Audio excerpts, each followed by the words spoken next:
65회는 그동안 꾹 눌러왔던 감정들이 더 이상 숨길 수 없는 지점에 이르며 인물들의 관계가 되돌릴 수 없는 방향으로 움직이기 시작한 회차다. 겉으로는 조용해 보이지만 내부에서는 이미 수많은 균열과 선택이 동시에 일어나고 있었다.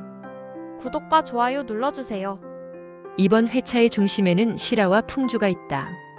두 사람은 더 이상 우연히 가까워진 사이라고 말하기 어려운 단계에 도달해 있다. 말보다 먼저 움직이는 시선, 아무 일 없는 척하려 할수록 더 또렷해지는 감정은 이미 행동과 표정 속에 고스란히 묻어난다. 서로에게 다가가고 있다는 사실을 알면서도 쉽게 선을 넘지 못하는 이유는 마음보다 복잡한 현실 때문이다. 하지만 65회에서 시라와 풍주는 스스로도 부정할 수 없는 감정의 깊이를 마주하게 된다. 특히 시라는 이전보다 훨씬 솔직해진 모습이다. 풍주 앞에서만큼은 감정을 숨기지 못하고 사소한 대화 속에서도 진심이 자연스럽게 흘러나온다. 풍주 역시 마찬가지다. 시라의 말 한마디, 표정 하나에 자신이 과하게 반응하고 있다는 사실을 깨닫는 순간 이미 마음이 기울어졌음을 인정하게 된다. 두 사람의 관계는 더 이상 친구도 동료도 아닌 아주 애매하고 위태로운 경계 위에 서 있다. 한편 강세의 상황은 점점 벼랑 끝으로 몰려간다. 기식의 견제는 이제 노골적인 수준에 이르렀다. 공개적인 자리에서도 압박을 가하고 선택지를 하나씩 차단하며 강세를 고립시킨다. 강세는 애써 버텨보려 하지만 상황은 그의 의지와 상관없이 불리하게 흘러간다. 주변 인물들마저 미묘하게 거리를 두기 시작하며 그는 점점 설 자리를 잃어간다. 이 과정에서 드러나는 것은 권력이 작동하는 방식이다. 직접적인 공격보다 더 무서운 것은 침묵과 배제, 그리고 선택권을 빼앗는 구조다. 강세는 왜 자신이 이 지경에 이르렀는지 되짚어보지만 이미 판은 기식 쪽으로 기울어 있다. 그럼에도 불구하고 강세는 쉽게 무너지지 않는다. 끝까지 버텨보겠다는 그의 태도는 이후 전개의 또 다른 긴장을 예고한다. 감정의 결이 가장 섬세하게 표현된 인물은 승리다. 현우와의 관계 속에서 승리는 스스로에게 질문을 던진다. 이 감정이 사랑인지 의지인지 아니면 그저 편안함인지. 승리는 현우를 같이 있어서 좋은 사람이라고 표현한다.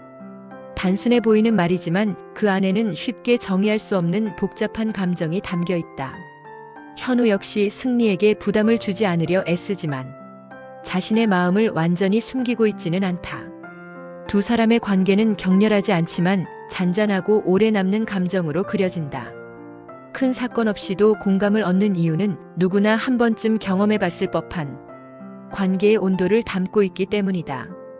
그리고 이번 회차의 감정적 클라이맥스는 단연 풍주의 고백이다. 풍주는 늘 한 발 물러나 있던 인물이었다. 자신의 감정보다 상대의 상황을 먼저 고려했고 확신이 없으면 말하지 않는 쪽을 선택해왔다. 하지만 이번만큼은 달랐다. 더 미루면 안 된다는 사실을 그 누구보다 스스로 잘 알고 있었기 때문이다. 풍주의 고백은 조심스럽지만 분명했다. 우리 만나볼래요?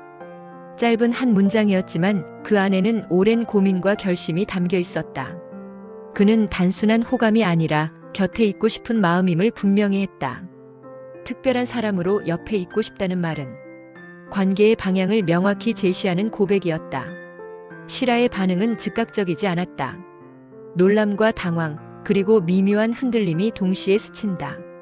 그녀 역시 풍주를 향한 감정이 없지 않지만 쉽게 결정할 수 없는 현실적인 이유들이 존재한다. 그래서 이 장면은 더 현실적이고 그래서 더 진짜처럼 다가온다. 이번 회차는 누군가는 용기를 냈고 누군가는 밀려났으며 또 누군가는 아직 자신의 마음을 정의하지 못한 채 멈춰 서 있는 이야기다. 관계는 더 이상 예전의 균형을 유지하지 못하고 각자의 선택은 이후 이야기를 크게 흔들 준비를 마쳤다. 겉으로는 조용하지만 내부에서는 거대한 변화가 일어나고 있는 전환점. 65회는 바로 그런 회차였다. 다음 회차에서는 이 고백과 견제가 어떤 결과를 불러올지, 인물들의 관계가 어디로 향할지 본격적인 파장이 시작될 것으로 보인다. 구독과 좋아요 눌러주시고 다음 화도 기대해주세요.